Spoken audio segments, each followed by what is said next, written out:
Jim Chalmers, good morning to you. Welcome, Treasurer.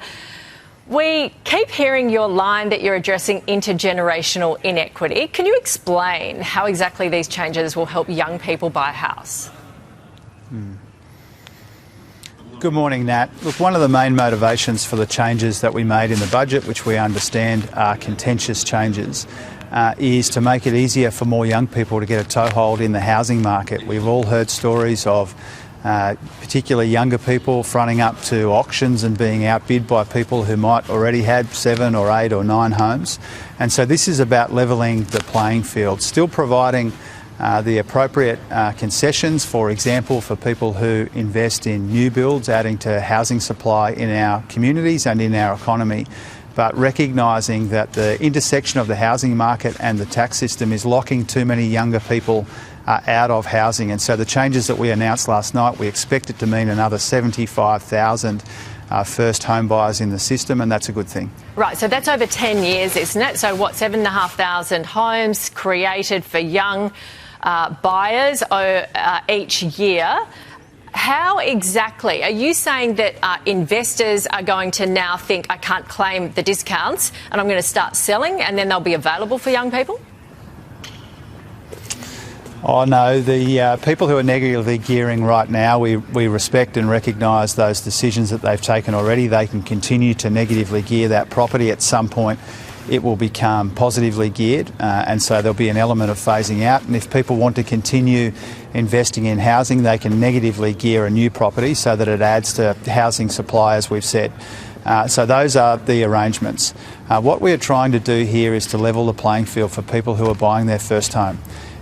You and I would have both heard concerns raised, not just by younger people, but by parents and grandparents and others, about how hard it is for young people to get a toehold in the housing market. And so what the budget's really about, Nat, it's about recognising that some of the opportunities that people have had in the past, we want to make sure that more people can do well into the future, and that's why we've made these difficult decisions. OK, so you say that investors won't be competing with young people for that lower market?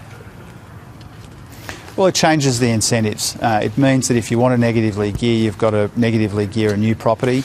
The overwhelming challenge we have is still housing supply. The problem begins there, but it doesn't end there.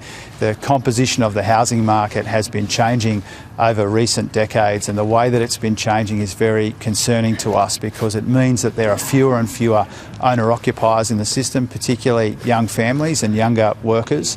And the budget is about starting to address that challenge. OK, house prices are still high. If I'm a young person, I'm just trying to get my head around, how am I going to suddenly be able to afford to buy a house with your new system? Well, it makes it less likely that people will be competing so hard with investors. That's the first point. When it comes to house prices, we still expect house prices to grow, but a bit more slowly, about 2% slower than they would otherwise in the modelling that we released last night. We're not targeting a particular price or a particular price outcome. We're trying to make sure that there are more affordable options for more people to get a toehold in the housing market. As I've said in a couple of different ways already, Nat, it is a big concern to us and to a lot of Australians, I think, this sense that it's becoming too hard for people to buy their first home. And if that means we have to not make it quite so easy to buy for people to buy their 5th or 6th or 7th home, then so be it. OK, so they'll grow 2% slower than before. Look, we're getting a lot of reaction. Kath says, my husband and I, 2 school teachers, negative gearing was one way we could get ahead. You lied to get votes. Shame on this government, crushing dreams and telling lies. It's pretty harsh criticism. What do you say to that? Well, a couple of things about that. First of all, Kath, if you're negatively gearing, you can continue to do that. And if you want to negatively gear some more, you can do that for a new property.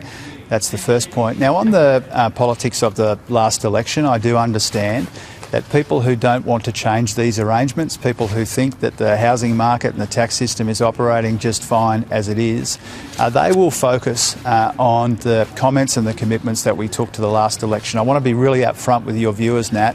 We've come to a different view on these policy areas.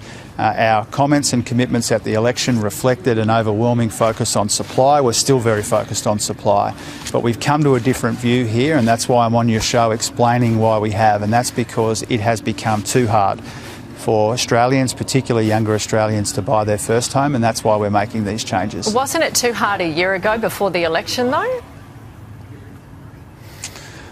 Well, at the election, we had a almost singular focus on building more homes. We've maintained that focus on more homes, but we've come to the view, I think it's become increasingly clear over the course of the last 12 months or so, that all of our efforts on supply are the most important thing, but not the only thing that we can do to make the housing market work better for more Australians. Okay. And Did you I do just dream understand up these changes after the election? We came to this decision in recent weeks. It has become, as I said, Nat, increasingly clear to us over the course of this term that we needed to act on this front.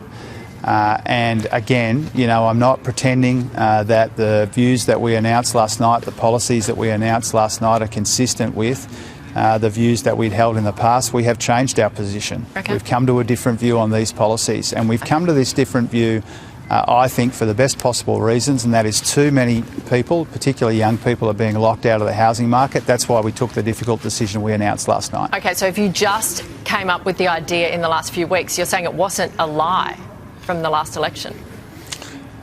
No, I'm saying it was decided in the usual way late in the budget process, and it's because we became increasingly of the view, it became increasingly clear that our efforts on supply were the most important thing, but not the only thing that we should be doing to make the housing market and the tax system work better for more people. Okay, just before we go, can you just explain, you're going to scrap the capital gains tax exemption on assets bought before 1985, as I understand it. Is that true? Is that all assets? Is that on the family home? This affects a lot of our viewers.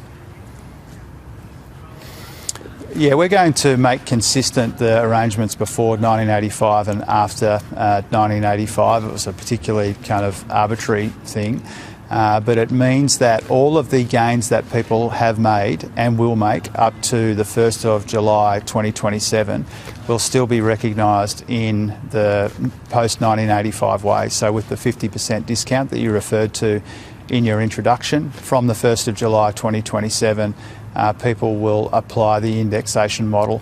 And really the reason for that, Nat, the reason why we're making this change to capital gains is because there's been this big distortion in the market for a long time now. If you look at the 20-year period between when the big change was made in 1999, you can see that investment decisions have been distorted. It's overcompensated people getting into existing housing and pushing up prices, and it's undercompensated other kinds of investment. And so what we're changing here is to make it apply to real gains that people make with their investments. Still a discount, still taxed at marginal rates. But if you bought something before 1985, it was CGT free. So is it still now? It wasn't 50%, I know, it was we've free. We've changed the pre-1985 arrangements. So you now pay capital gains on something that was bought before 1985? You still get the 50% discount up to the middle of 2027, and then after that, the discount is calculated differently based on real gains and inflation. That is a change over 40 years that Hawke and Keating put in place. Thank you very much for explaining it, Treasurer.